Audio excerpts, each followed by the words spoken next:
Yeah, I'm excited about it. And welcome. We got some open seats over here to the front on the left.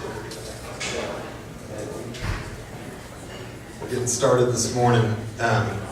Real quick, I just kind of want to let you know who we are, what we're about. And my name is Brad Post. I'm one of the co-organizers here at 1 Million Cups. And what 1 Million Cups is basically we're creating a community of entrepreneurs coming together that we can not only support one another, but also we're passionate about learning and encouraging one another. So kind of what the format is this morning is we brought in two entrepreneurs, and they're going to present for 6 minutes, and we've even got a timer back here. We're going to time them for 6 minutes, and then we're going to do about 20 minutes of questions and answers. If I could real quick, I want to introduce the team that we have. I've got Katie Carpenter back here. If you guys could say hi to Katie. Hi, Katie.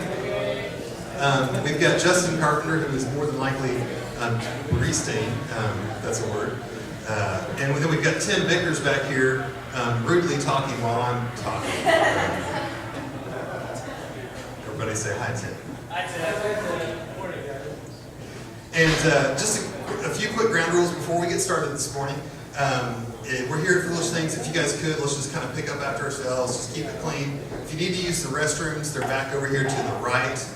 And then the next thing is let's just focus on the presenters as they're presenting so that we can give them honest feedback and come back with good questions.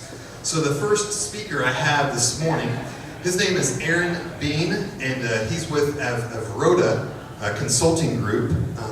And what they're doing is they're the leading provider in healthcare information technology, specializing in selection, implementation, and performance management of EHR systems. If you guys could, let's welcome Aaron as he comes. Give him a hand.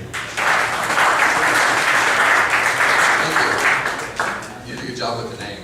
That's my partner's mistake. So everyone that's in marketing, you can go ahead and have that commentary out already. Avirodha is Sanskrit.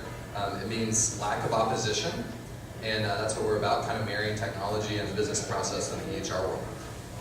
So first off, I want to say thank you for having us here today, and this is really exciting for me to get to see the other entrepreneurs out there in Tulsa doing it and killing it. And a lot of times I think you feel like you're under a rock in Tulsa if you're an entrepreneur, and so it's nice to get out and meet other people doing the same thing. So, like Brad said, Avirodha is a health information technology consulting company. We've been around for about 3 years now. We're still very tiny, and that's why we're here today, looking on help to grow ourselves and our experience. We offer electronic health record consulting services. That is implementation, selection, optimization of EHR systems. For those of you who are in the medical field, that probably means something very, very clear and concise. For those of you that aren't, it's basically the data systems that run hospitals, clinics, doctors' offices, and organizations like that. Our value proposition, technology projects have high failure rates. We pay quite a large sum to the federal government for their new website to fail as advertising for us. So that's actually a joke. We didn't actually pay them.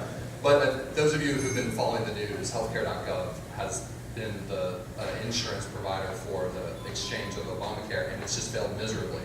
And so as you can see, technology projects aren't usually all that successful, unfortunately. In healthcare, it's even worse. So what we do is we provide this process level expertise and industry level expertise to help the EHR system implementations go smoother. In services we provide are project management. We do also selection and implementation of these large EHR systems.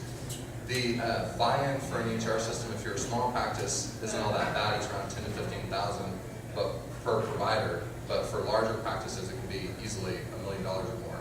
So you can, as you can imagine, 1 or 2 failures of $1 million project is pretty painful for a hospital. So that's kind of the easy value proposition to make on insurance of that. The verticals that we provide this for are behavioral health, substance abuse, and mental health. So that's kind of in Oklahoma we have we have a lot of need for these services medically, and therefore we have a need to make them efficient for EHR systems. So one thing that kind of separates us from a lot of probably you out here in the room today is we don't have a product that we just say, like, hey, like buy this, go to our website, click this link, put it in your shopping cart. Our value proposition is really more of a service model, so our service is our product. Our processes and our human capital are what we build our value proposition on. We have 5 employees today, so we're still, like I said, a very small consulting organization. And we focus on implementation management, consulting, and administration for our projects. A little interesting, I'm looking forward to hearing any feedback on other people that are doing this kind of service model instead of a straight product model. The EHR market is a lot like the Wild Wild West right now. There is a lot of regulations around meaningful use, a lot of conversions of standards in the medical field right now that are happening. So one of our opportunities there is to kind of come in and help drive efficiencies in this market shakeup. We're also aggressively targeting the Tulsa region, which will build off of into kind of our growth model that I'll talk about here in a second. And we have a lot of local partners. So My Health Network Access is one of them. We are partnered with the Tulsa Community Foundation, and we basically are offering lower rates to nonprofits that want to utilize our services. And that's kind of part of our end, that we can give high-level consulting services to organizations that wouldn't normally be able to afford them. In our future growth, we have basically, this is one of the areas I think I'm here to get help from others who've done this. We want to provide a model that's sustainable locally and then replicate that out through some sort of either business licensing or franchising or something like that. And that's where we're kind of, in our growth phase, we're heading and we don't know where we're going to end up today yet. So our current market, our current projects are really focused on 100+ bed organizations. And within the next 6 months, we're looking at focusing down into the 10 doctors or less clinics and doing a little more of a smaller project model. And then kind of replicate that out. And then I believe Dustin last week set some precedents here on, he showed his dog.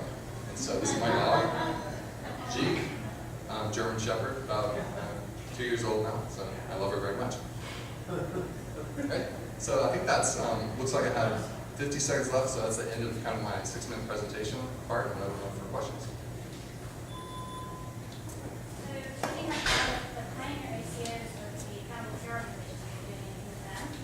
With the what? Accountable care organizations, or if they're writing standards today, how come we can't be in their writing standards as well? They don't really know what they're doing, so you could be really copying instead of following. Okay, so I think the question was around standards, like what are you doing to thought lead instead of follow it, and with that.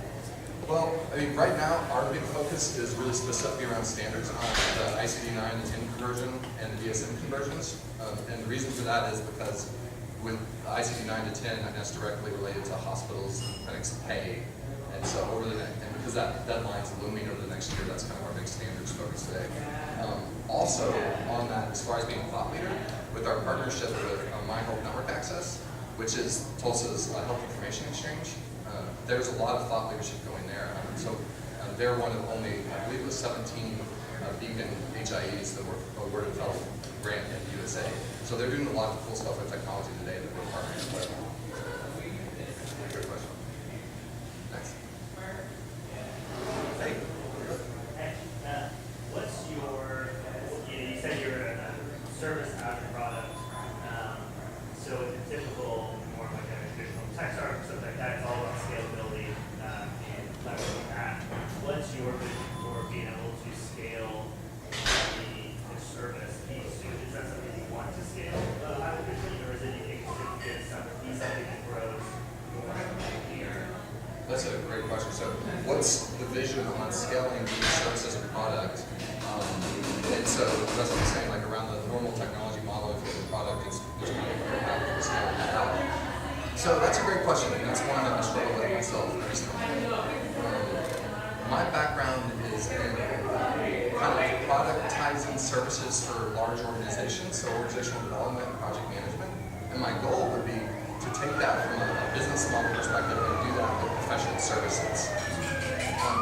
So in my mind, when I just kind of simplified out, it's like if you take McDonald's before McDonald's, just like the franchise process, they went through and took something that was not really all that exciting as a product, but they were able to out their process management. So the idea would be able to commoditize the selection of an EHR system and implementation in that manner and replicate out the business processes. How much competition is there for what you do, and how do you set yourself apart when you're going into these 100-bed facilities to get Okay, great question. So, how much competition is there for what we do, and how do we set ourselves apart? So, one of, I think, the largest competitive advantages we have today is, well, I'll just do a little test. Who in here works for a health information technology EHR implementation consulting company? Okay, that was, recognize that question really good. So, as you can see, out of, I don't know, approximately like 60 or 70 or 80 people, there's 2 of us in here. The market is really, really small right now, especially in this region. Even across the U.S., standardization is a real big problem, especially in behavioral health. So they're really, the market leaders, there's a lot of shakeup and disruption and acquisitions going on right now. And so the market is large and the entrants are small. So that's one competitive advantage. And then here locally, what we've done is we've gone very aggressively towards people who are highly qualified and are not happy with the corporate lifestyle and said, look, we will recruit you and we will offer you not that pay, but we can offer you other benefits like quality of life, a flexible schedule, and the opportunity to work with organizations that are really kind of helping those that are need the most. And that's how we handle the human resources side. And then when we're, to get those entrances into those organizations, is through our partnerships with people like My Health Network Access, Tulsa Community Foundation, and the way that we give back and slashing rates down to the level where we're like, look, we have high quality resources at lower rates. And so it's really right now more of kind of the rate play because our brand, it just isn't known. Sorry, your current person. Are we only a nonprofit organization today? Yes. And since What's your plan to transition from this low rate non-profit model into a higher rate model? The 100-bed facilities for large organizations probably by residential companies and high transition. good question. So how do you plan to make the transition to nonprofits into higher profit organizations? Well, the funny thing is right now we're trying to make the transition into for-profit, but the opposite way, from the 100-bed, because we're at 100-bed and more organizations today, we're trying to make the play down into the smaller doctor's offices, which are typically for-profit. And so the interesting thing about the market is the larger hospitals and clinics and things like that typically are nonprofit. And so the smaller offices and doctor's offices are for-profit, and we're in the larger facilities today. Does that make sense? It does. Like in terms of the smaller doctor's offices, obviously they'll look like we can get time on and you have time to change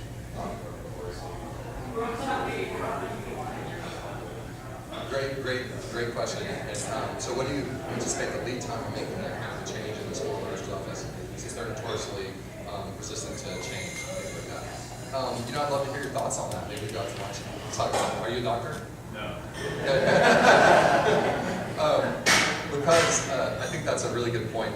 And as we're building kind of our projections for that new business model, one of the things I'm struggling with right now, and I'm going to try to get a handle on, is what the sales cycle is going to look like. And our thought is if we come up with a prepackaged product that looks pretty good, we're hoping we can convert that sales cycle down to be a lot smaller. I mean, I'll just tell you today, the sales cycle for these larger organizations typically tends to be like 6 months to a year or more or something. So, back over. Yeah, so it seems like your direction is in a trend towards small. Right. The overall market trend is moving towards consolidation. Like a lot of small practices being bought up, these groups and EMRs, first EMRs consolidated into three general practitioners. Can you talk a little bit about why you see going in the direction opposite of the market trends and that strategy for them? Oh, that's a great question. So, with all the consolidation happening with doctors' offices and clinics, why do we see going towards smaller as a good play for our company? I would say we are diversifying our strategy. So right now we feel like we have a fairly good play with larger organizations. We don't have a good play with the smaller one-off offices. And we really want that to be more of our mass market. We have something more product-like that we can come in and offer. However, like, we want to keep the flexibility there to do both. So if we walk into a small clinic and they're like, hey, well really, like, our larger consortium is the one that mandates our technology governance. We go, oh, okay, well, let's talk to the guy on the board of that, or let's talk to that person who's over that direction. And then we can talk about our larger plays and the way that we can help them implement a different product, you know, your testing your cerners or whatever, you know. So we really want to keep both open. And does that sound familiar? The entrepreneurial, opportunistic kind of don't close any door thing? Okay, and there's something, a question over here. So I'm curious, when you talk about big markets, few entrants, that seems a little odd. Why do you think that the people who are in the space today, servicing, providing services, whether technology or otherwise, aren't sort of leading the path to this market as well? Great question. So big market, few entrants. Why do you think that's the play today? Since, you know, why don't you think there are people beating the path to this? Part of the answer to that question is the region we're in. So I think definitely when you look at the master market, there's different things at play there. But I'll give you an example. In Oklahoma, the top 3 behavioral health EHR systems don't have market share, and they're losing. They don't have their big facilities, their go-to facilities that they can say, this is our win in Oklahoma. You can go talk to these people, get reference from them. Those just don't exist. So they're trying to come here today, but they don't have that market base yet. And that's I think the reason, which begs the question, why is that? And I think the answer to that might be because we haven't converted over. We're still adopting EHR systems in general in Oklahoma, especially in the behavioral health space. And we're still rolling over. We're adopting one and decide we don't like it, and we're adopting another one and decide we don't like that one. And then we come in on the third one and go, do you want some help now? We can help you figure out which one's a good fit. Matt? Yes, you have a company like Cerner, an EMR company that's started here in Tulsa and they're campuses now. What's to keep them from taking the concept here? Like, you know, why are they doing it already? What's kind of the differentiators that you'll succeed versus a $3 billion a year revenue company? Great question. So why would we succeed over someone like Cerner, who is, you know, already this behemoth that's in the market? Well, easy answer to that one, we're vendor agnostic. So, I mean, how subjective is Cerner going to be, or objective is Cerner going to be if they come in to help you do an HR implementation or selection? They're going to say, well, we've taken you through this project and your best choice is Cerner. I mean, typically, right? Well, we're vendor agnostic. Do you see that being a differentiator over time versus less and less vendors who are just Cerner out technology? Right. How they make that decision between 3 instead of 2? Right, now I do see that being something that changes over time. In the behavioral health space, today it's very important. 5 years from now, it's a different model. Yeah, that's a good point. I do see that being very good. Good question. Jacob? How much of it is selection versus implementation from your perspective? Great question. Implementation is definitely the larger portion of revenue. Selection, a selection project, let's see, could take 3 months. That doesn't usually happen. Typically, an organization will say it's 3 months, it'll end up being 6 months or more sometimes. In implementation, they'll think will be 9 months, and it'll be 12 or 18. So could you use like a Linux or Nodesk model to scale the implementation side? Like so build a network of guys who want your full services? Well, let me write that down. No, I think that's actually a really good idea. And with the tools available today to do virtualized project management and things like that, I think that's a really good idea. Let's go back. Kind of follow on that, you mentioned expanding regional what would be the offering? First, what would you be looking for? Would you be looking for close marketing contact, where you have centralized organizational implementation pieces that they would not ever do? Right, exactly. So the question was, if you're looking for expansion, what would be your kind of perfect partner look like? And yes, so we would bring the organizational process assets and expertise and all of the information and the databases around all of that market. And yeah, we'd be looking for the marketing contacts and the business development contacts in that whole organization. So if you're a doctor, and a lot of doctors a lot of the HR companies are from doctors who have great ideas. Your doctor is the ones who go out and implement your great ideas. Take the toolkit that's already been set up.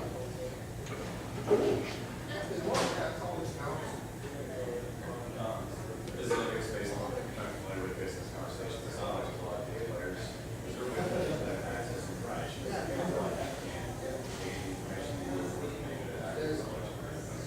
Oh, good question. So with all the big players, I like this hard work kind of question. If all the big players, is there a way for them to access information to organizations like us who are trying to give our clients information to make the best selection in order to hound them towards their product? Typically, it's through relationships. So those players will, their best bet is to get in sales ahead of someone like us. So if they don't do that, then it's a lot, and we have that relationship already with the client, then it's a lot harder for them to do that. Other than that, not really, because a lot of our information comes from prior projects that we've worked on, and we already have their information. So they really want to have, the challenge for them is the Cerners and the McKessons and the Allscripts, people like that want to have that relationship with us, because once we're in implementation, we're helping their project be successful as well. That makes sense. So we're with the client and with the vendor helping the implementation be successful both ways. So when we get a lot of information through that process, that on the next client we can say, well, we can't give you specifics, but we can say in general, this product is good for these types of organizations. So it's hard for them to limit our access. They don't like us always all that much, though, to be honest. So maybe more of a comment or recommendation. You may have an opportunity through a client, through a hospital, whatever, to sponsor you with the hospital association and sort of go that route. That's very, like many associations, very active. They've got pretty much every hospital in the state, big and small, along. So you might go down that path with some of your current clients, ask them, hey, we're willing to do this, can you do that? And then that could be a really change for you. Thank you. That was a great comment. So the comment was, look at some of your existing clients and see if there's associations that you can sponsorship into to help broaden that marketing push. And that is something that we've been talking about and looking at. Some more. Right. You said you had 5 employees. Can you tell us a little bit about your team? Are they located here? Are they full-time? Can you go into more depth? Yeah, very much. So our team, yes, they're located in Tulsa. They are full-time, and they're basically made up of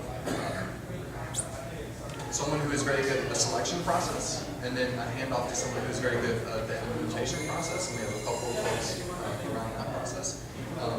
Kind of in practice management, so other piece of that, and administration. But yeah, they're all locally based, and to Jacob's earlier point, we're kind of looking at how we convert that to a virtual model so that we can expand, because you can't really expand with boots on the ground. What do you see as kind of the role of mobile technology in our hospital systems looking at that? What do you think that transition from computer-based practice to somebody who can back document Great question. So what do we see the role of mobile technology playing in this space and hospitals? And right now, the clients, typically the clients that we're working with are kind of really wanting to get off of paper more and just that initial HR implementation, make sure that bills are being paid, the billing systems are working correctly. And there's kind of on Maslow's hierarchy, a lower level of being there. And mobile, I feel like it's really more when you're embracing the technology, ready to take to the next level. So at least in this region, we're not seeing a huge need for that. Now with that said, with mobile clinics and things like that, that's kind of one step for that role. And for people that are going out in the community, especially with behavioral health clinics, there's a huge need for that. And for some kind of iPad devices and mobile devices that are connected always on in. To that point, there's interesting trends in the cloud technologies too. And the resistance to the cloud. I think being technology people kind of been over that for like 5 or 10 years maybe. But sometimes, especially with HIPAA and things like that, there's this, is my data going to really be safe there? Is there an enormous hacker that's going to walk in and take it? Whereas, my answer to that is always, your file is sitting there on your desk, that anyone off the street can walk in and put it in their pocket, and that's so much worse. So that's that. Any other questions? seems like your business will always have highly documented processes, especially as you expand into your regions. And yet the government is always changing the regulations that everybody has to abide by. Do you see an opportunity in having a special guide for the government agencies to hear about notices first? Or do you see more implementing changes faster for your customers to be interested in something like that? Like using the McDonald's analogy, they have to have very highly documented processes to test the value of the company. But it's like the government saying, well, every neighbor in America has to have a tomato, and then tomorrow, okay, now we have to not have one.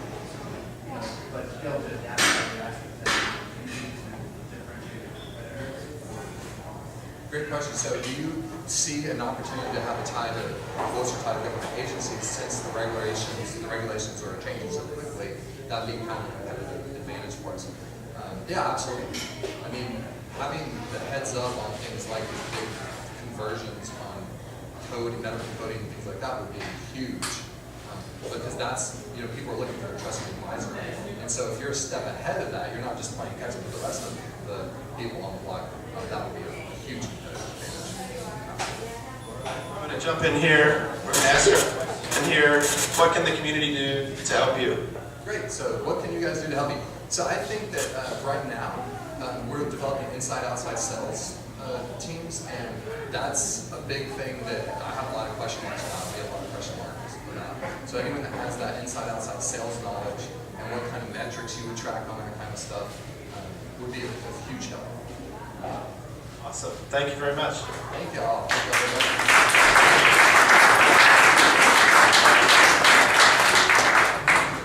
you want to come up. All right, we're going to have our next company get ready here. We've got a couple announcements. I want to introduce Aaron Miller from the Kaiser Foundation and then also from the Mine. He's got a couple events coming up that we want you guys to hear about. Thank you very much. So my name is Aaron. I work for the George Kaiser Family Foundation, and we are a partner in the Mine, which is a 9-month fellowship centered around social entrepreneurship that we've been working on with the Lobeck Taylor Family Foundation, with OU's Center for Creation of Economic Wealth, and Taylor is here. Ryan is actually a fellow. And so we host a series of open community events. We had one last night that was an intro to coding event, and we've got a couple more coming up this month with both, Tim's going to be speaking about emerging ideas, and we also have Lyle Resner who's coming in from NYU. But if you go to themindtulsa.com, you can find a schedule of events there. Also, I wanted to let you guys know that on Wednesday, a week from today, at 6:30 p.m. at the Dust Bowl, the Mine is hosting an open event, kind of a party for Tulsa area entrepreneurs. So we'll have the Buffalo Lounge, who sponsors the Oklahoma-themed tent at South by Southwest, Film, Music, Interactive. They're going to be giving some information about their pitch competition in Austin this March. So everyone's invited. It's a free event. We want to just fill the room with really smart, cool people. And we're also going to be bringing a group called Venture for America to this event. They're going to be in Tulsa, touring around, looking into if Tulsa is a city that they might want to expand to. And so it's a great opportunity to meet them and learn a little bit more about Venture for America. So that's at 6:30 p.m. at the Dust Bowl next Wednesday. And if you can RSVP to the mindtulsa@gmail.com, that would be great. But let me know if you have any questions. Oh.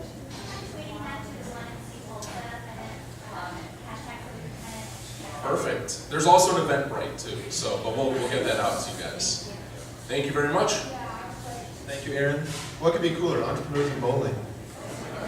All right, we've also got Global Entrepreneurship Week is coming up, and you can check out what's happening in Tulsa. I believe the website is tulsagew.com.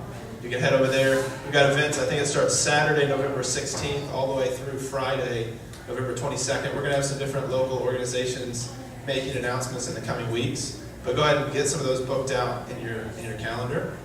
And then if you've ever been interested in startups in Southern Africa, I'm presenting on impact investing, philanthropic investment tomorrow night.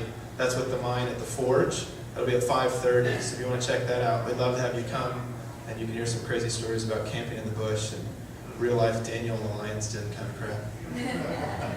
All right, our next company, we're very excited to welcome Top That Pizza Top That Pizza started here in Tulsa, and they are the first company to ever do create your own pizza, however you want to create it, sort of like the Chipotle for pizza. One price, and then make the pizza how you like.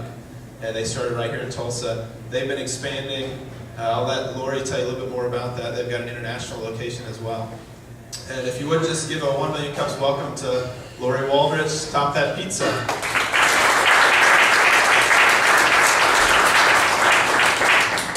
How many of you guys eat pizza? Okay, good. I'm in a crowd here then. Okay.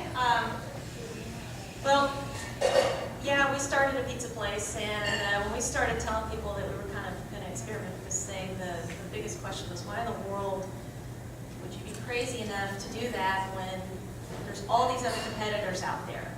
And the only way I can answer that is through a list of reasons, and I don't have very long, so I'm going to go through the top reasons of why we did this. Reason number one, this is an olive. I hate olives.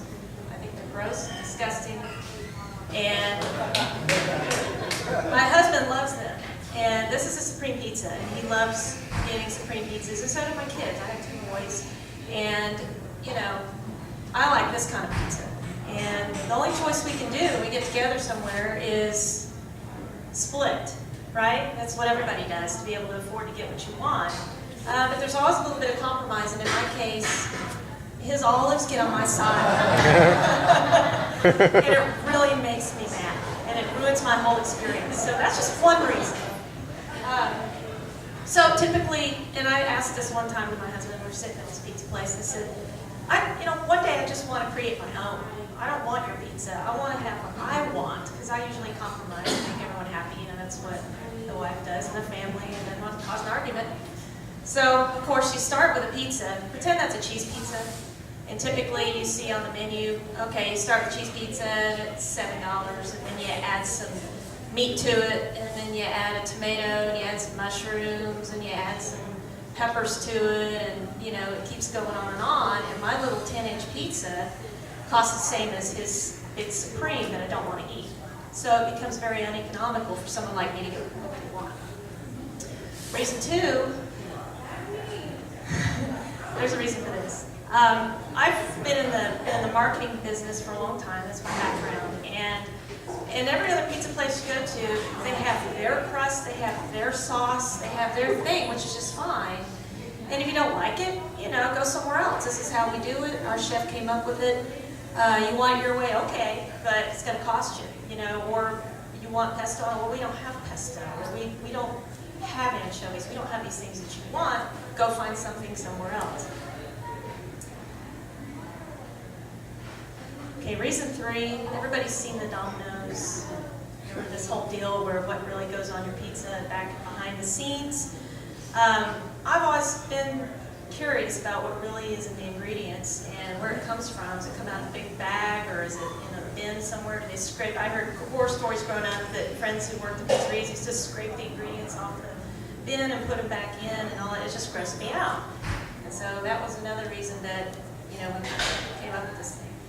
Reason four, I don't have a dog. These are my kids. So that's the best I can do. But when they were little, there were very few places that I could get a good kids meal for them.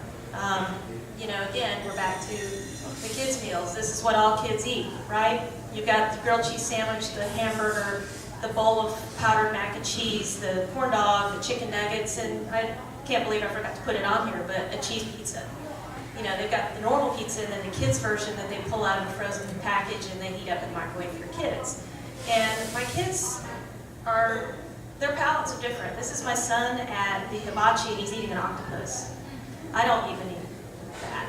But my kids will eat much more, and I think most kids will eat much more than that these days because of the Food Network and the other companies that have gone out and kind of become a food essential.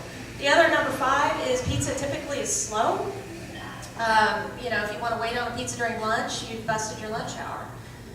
Or you get to eat it from under a heat lamp somewhere. It's a buffet, you don't really get what you want, you still don't get it. So the big question became, why can't I get my own pizza the way I like it? Why can't I get a good restaurant meal for my kids, or afford to get what I want, or get a fresh made pizza for weekday lunch?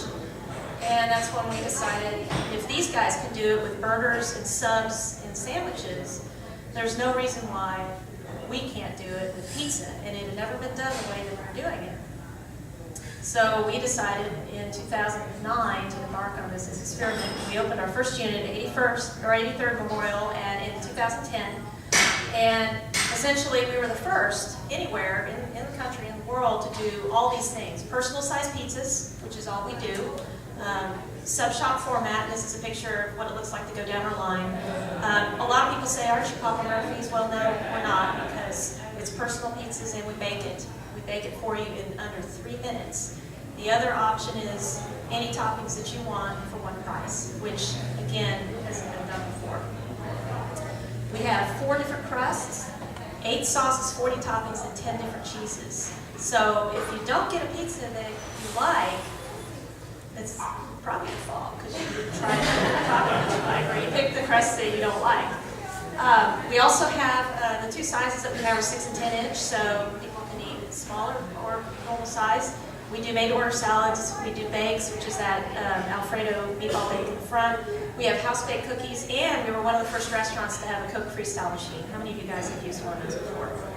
Hundreds and hundreds of flavors of Coke, which matches our brand of Create Your Own. Create Your Own Pizza, Create Your Own Pop. Okay, time's up. Let's open up. That's my last slide. In 3 years, 8 units, I'm sorry, 8 units, or this actually should be 7 units in, or no, that's right, 8 units domestic and 1 international in Abu Dhabi. Awesome. All right, let's open up for questions. First of all, I want to say you guys have an awesome brand. You're doing a great job with that. And I didn't know until just now that you guys were from Tulsa. I thought that this was, more of a franchise type deal. So moving into franchising and how you guys are going to expand and build your business model, can you talk a little bit about moving forward as far as what you want to do? Sure. We opened our first unit in 2010. We opened our first franchise in 2012. So we're already franchising. All the units except our corporate store are franchises. And we've got 5 in Oklahoma, and we've got 2 in Colorado and 1 overseas. That's a franchise as well. Are you familiar with Pie Five? Sounds like Pie Five. Yes, Pie 5 knocked us off 6 months after we opened. And we actually knew that they were because we kept seeing them ding our website and kept seeing all the different, I study the analytics. I'm like, why is pizza in? That kind of stuff. So we're happy that we have competitors. It just gives us relevance. It shows that we have a good idea and we're not threatened by that at all. Yes? What would you say is the biggest thing that you have for defensibility against Domino's or somebody, one of these big chains that are saying, oh, we're going to do that. We've already got the market in the name recognition, and we're going to take the same model. Well, it hasn't seemed to hurt McDonald's. It hasn't seemed to hurt any of the other chains. There are enough pizza eaters out there that it's really going to boil down to the quality of the food, how it tastes, and what your preference is. So we see competition as a good thing, and the more relevance that the category gets, the better for us and the better for everybody. Look at Subway. I mean, they've got a lot of knockoffs as well, and yet they're still number 1.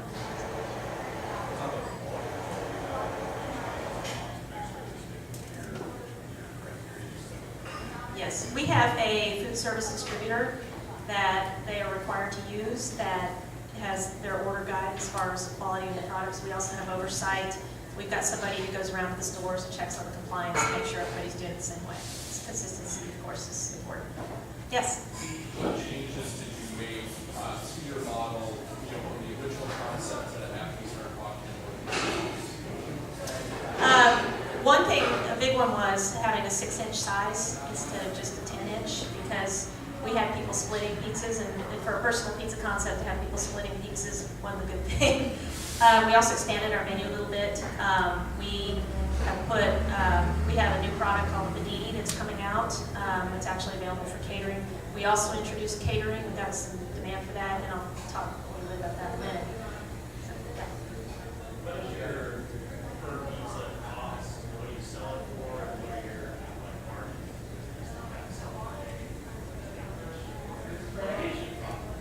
Okay. The pizza price is 6 inches, $5.49 for however you want it, and $7.49 for the 10-inch.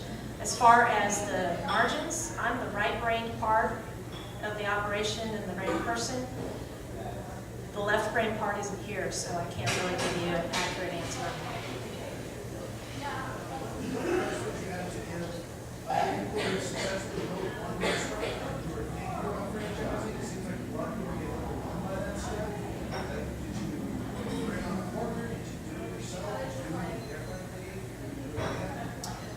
Originally, we had a consulting firm that was helping us with franchising. We parted ways because it just wasn't the right fit for us. I would say, as far as franchising goes, being very careful in making sure that your processes are down pat and that your manuals are written and produced and ready to go and bulletproof. I think that if we had a little bit more time, we probably would spend less time tweaking our processes after we sold the franchise. But overall, it's been a good fit for us. As your marketing strategy, just to echo, I didn't know the goal of Tulsa. I thought it was an out-of-state chain. Knowing what I know now, I really want to go visit for lunch. Yay! But I hadn't seen any advertising other than I drive past the memorial location towards Tulsa. Okay, that's a great question because we, in the format, if you look back at Smashburger and some of these other guys, Chipotle, yet you look at the pizza category, we invented a category. I mean, it's not just we're in the pizza wars with everybody else. We deliver catering, we don't deliver regular pizzas to people, and we really don't get into that couponing, buy one, get one free, put it in the newspaper every week. We have come up with something we call Pizzas for a Purpose, and that is a fundraising strategy. And in essence, we communicate with the community, the schools, the churches, mission groups, pet rescues, and we do give back nights. How many of you guys are familiar with those? Yeah, we donate 20% back to the organization. Typical restaurant donates 10%. So what that does for us is it gets trial and it reaches the audience that we are targeting, which are kids, families, pretty much anybody who eats pizza and who is involved with the community. And it really has been working well. Yes? Every time I've gone into your stores, I've noticed your staff is extremely friendly. Is that an intentional part of your company culture, or have you just been lucky and hired nice people? Thank you for the compliment. It's integral because he was saying that when he's gone into one of our units, the staff is very friendly and positive and good to talk to. That's an integral part because typically pizza, everybody's in the back. They take your order and then someone in the back makes it. You have to interact with who's making your pizza, and if that person is not pleasant to deal with, you're not going to come back. In fact, in the early days, we had some issues with our management, as everybody does, trying to get the right people in there. And anytime we would get a comment that wasn't positive, it wasn't about the pizza. It was, hey, this guy was, he said this, or he wasn't happy, or he didn't like his job. And so we found through that that's highly important, and that's really what we hire for, is that personality. What's some of the best advice that you have for businesses that franchise it out to customers? So one of your customers are people coming in the store, and the second is your franchise. Yeah, so we do have two sets of customers for sure. For a franchisee, the things that are really important are to listen to them, and like if they've got great ideas, to consider their ideas. In fact, we have one great example of that. And like I said before, I've been in marketing a long time, and I had never seen radio work really, really well for a restaurant. And this guy in one of our units says, I'm going to run radio. And so it's probably not going to work because our model is this and that and the other. And he said, will you just let me try? And we let him try, and he's thinking about it. It's like, okay. So we just need to learn that their advice is important, but also to stick to our guns and keep our model the way it is and not kind of respond to every whim and become a platypus where, all these ideas come together and it waters it down. Yes? So how are you finding your franchisees? Are you using the franchise leader listing? Do you have any idea what the acquisition process is? We were using them, and what happened was we got a lot of response from a lot of people who were not not qualified to be franchisees. So we're paying a lot out the door. What we decided to do was utilize PR. I've got some great relationships with national restaurant rags, and I'm in communication with them quite often, and we get our best ones from those and from walk-in customers. In fact, 3 of our franchisees were walk-ins. They weren't anyone who responded to that. Yes? So what made you wish to go international in all of this? Why Avirodha? That's a funny question.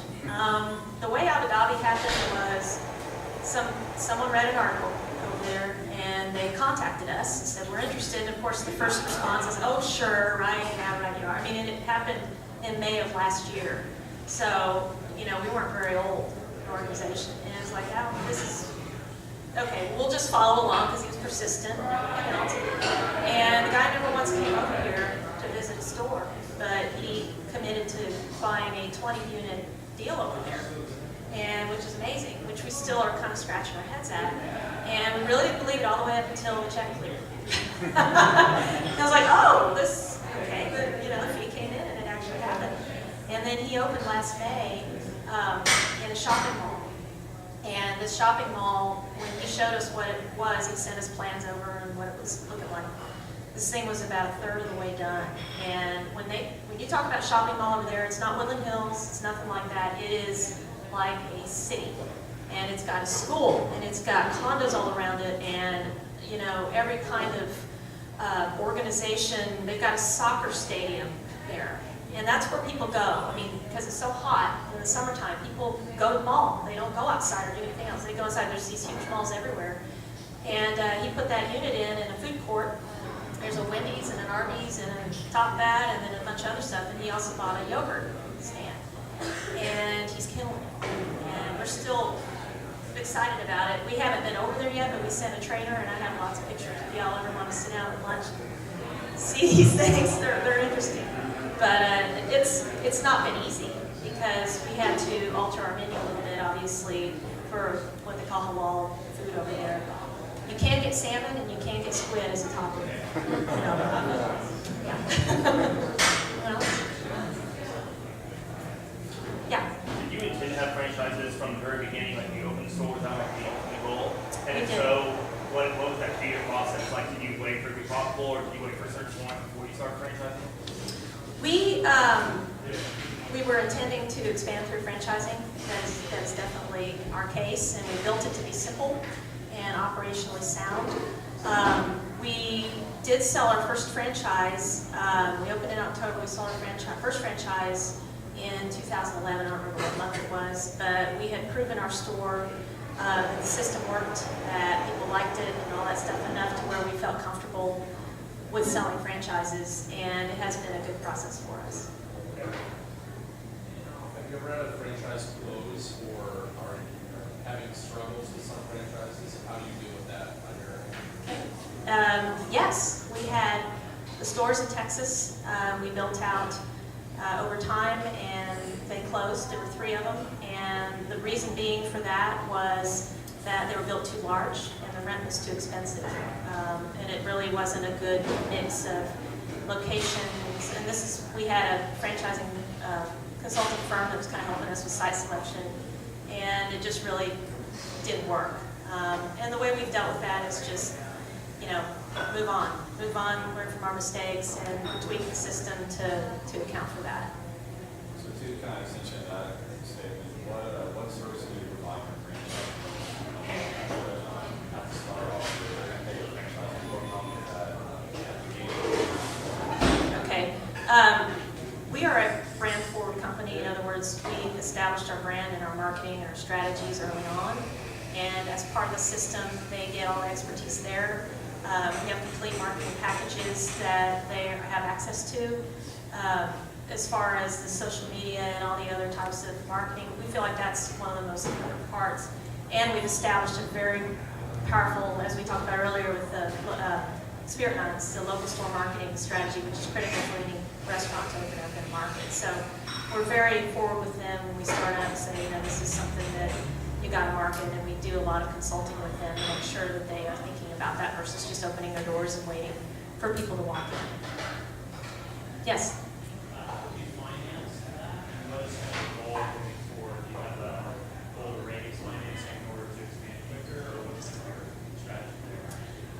We started with angels.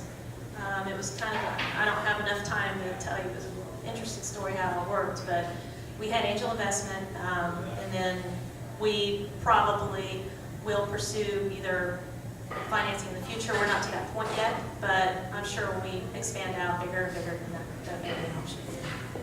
Yes? Did your angel investors have experience in restaurants? No, none whatsoever. Although there were people that approached us. One was, there was a major pizza chain here in Tulsa. He was their biggest franchisee, and he works for us. And then we had another person who had about 40 years of experience. We had a lot of gray hairs in our system from the get-go. My husband and I are probably the youngest ones. and then, of course, marketing background is where I come from, so we have a very good team. What else? So what if you want to share, what's your franchise fee and how does that compare to other similar franchise models? It's pretty standardized. Most of them are around $25,000 for a franchise fee. That's what ours is. Build out for ours is very simple.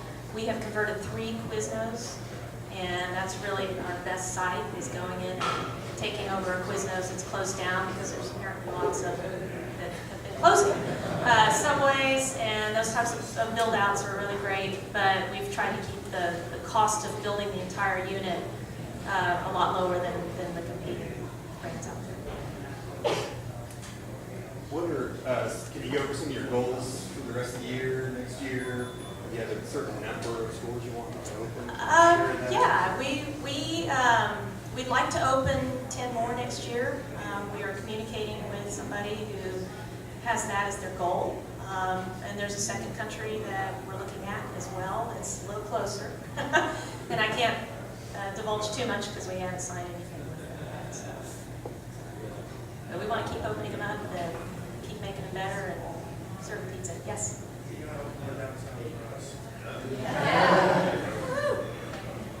That's possible. But believe me, we have that in our sights because I think it would be great down here. Anyone else? Have you reached out to like Quick Trip as a possible kind of Tulsa-based company that has some other analytics on driver traffic and location? There's so much into that. It might be interesting. No idea there's a relationship there where you can put it in supporting a Tulsa-based company because they have all the analytics on the side of the restaurants. Support kind of Directly we have not, but I know them. We go way back. But to my knowledge, they have their own brand, and they don't co-brand or put anybody else's brands in. Like they have their own take and bake pizza now, and they're kind of doing it through their own commissary. So we haven't really seen that as deal. But we have looked at convenience stores as an option because they're starting to upgrade their restaurant offerings all over the country. Well, I think Chase, they're very entrepreneurial as a company and have been. I think his point is in data analytics, if they want to share that, not proprietary stuff, but help other entrepreneurs in the community, it could be an opportunity, not even put stuff in. I see what you mean. Yeah, I haven't sat down with them, but that sounds like really good advice. And Well, if I were them and I were wanting to expand my potential to make money, you kind of did a cap on Quick Trip itself. And so I'm sure, the money that they have, they are at least looking at potential investments where they can get a better value at it. Even if you're a competitor by own part of that, they're a great potential strategic partner that's locally based. Who knows if they're interested in that? And they know what they're doing too. They've done a good job. Thank you, guys.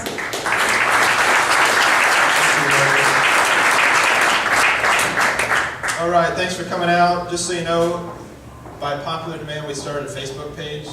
It's getting slammed by people wanting Facebook. So that's facebook.com/1mctulsa. So you can check that out, and we'll hopefully get some conversation started over there. Last thing, we got a few empty chairs in here, so let's invite people. We're passionate about encouraging local companies to do well and do better. And yes. Yeah. How can we help you? Sorry, I didn't ask you that one. We just launched our catering program, And I've left catering menus back there. What we would love is for you guys to try our catering and give us some feedback and just kind of tell us what you think of it. Have you considered a food truck? Oh yes, oh yes. We've got drawings. That's as far as we've gotten, but yes. So that's a great way to help and just spread the word. If you know any people who are interested in talking to us about franchising, that would also be helpful. All right, catering. Yes, Katie. One quick thing. So Justin, my husband, who we own Foolish Things, he was nominated for a Tulsa Award. Voting closes on November 8th, which is Friday. Crazy to believe it. But if you could, and if you'd be willing, if you Google just Tulsa Awards, you can go and vote for all the other people who are nominated. And if you nominate Justin in the emerging category, that would be awesome. So thanks. And if Justin wins, what are you giving us, Justin? Free coffee. Just kidding. Free coffee. All right. Awesome, guys. Thanks for coming out. I hope to see you next week. And as always, if you guys have a startup or a company here and you would like to present, head over to 1millioncups.com/Tulsa and fill out our request to present form. We would love to take a look at your company and see if this would be a good fit. Awesome. Thanks, guys.